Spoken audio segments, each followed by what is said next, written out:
Connecting local to remote. Connecting a local Git repository to a remote one is crucial for collaboration, backup, and synchronization of changes. Here's how you can do it using various Git commands. Commands: Git remote add origin URL, linking your local repository to a remote repository, commonly named origin. Usage: this command establishes a link between your local repository and a remote repository located at the specified URL. Git remote add origin repository URL. Git push: uploading local commits from your local repository to the remote repository. Usage: this command uploads your committed changes from the local repository to the remote repository. Subcommands and options. Git push origin branch name. Push changes to a specific branch on the remote repository. Git push origin main. Git push u origin branch name. For setting upstream for future pushes.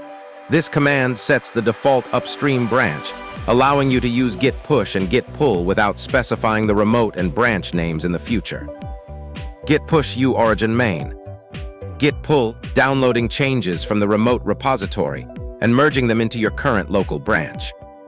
Usage: this command downloads the latest changes from the remote repository and merges them into your current local branch.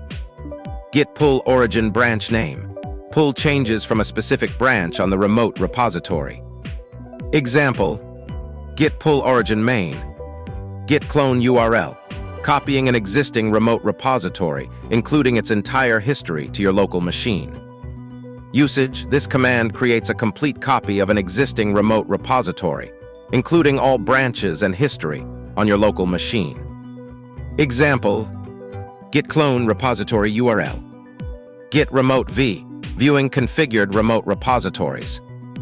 Usage: this command lists all the remote repositories along with their. Example: Git remote v. Example: connecting local repository to remote. Step 1. Initialize a new local repository. First, create a new directory for your project and initialize it as a Git repository. Step 2. Create and commit initial files. Create an initial file, e.g. readme, md, and add some content to it. Step 3. Link to a remote repository. Link your local repository to an existing remote repository. Replace URL with the actual URL of your remote repository, e.g. GitHub, GitLab, Bitbucket. Step 4. Push changes to remote repository. Push your initial commit to the remote repository.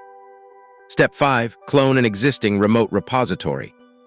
Clone an existing remote repository to your local machine. Replace URL with the actual URL of the remote repository. Step 6. Pull changes from remote repository. In the cloned repository, pull any updates made by other collaborators. Step 7. View configured remotes. Check the configured remote repositories for your current local repository. Do you remember? How do you push local commits from your local repository to the remote repository? How do you specify a branch when pushing changes? What does setting an upstream branch do? How do you download changes from the remote repository and merge them into your current local branch? How do you specify a branch when pulling changes? How do you create a complete copy of an existing remote repository, including all branches and history on your local machine? How do you list all the configured remote repositories for your local Git repository? How do you establish a link between your local repository and a remote repository located at a specific URL? Subscribe and share the video for more.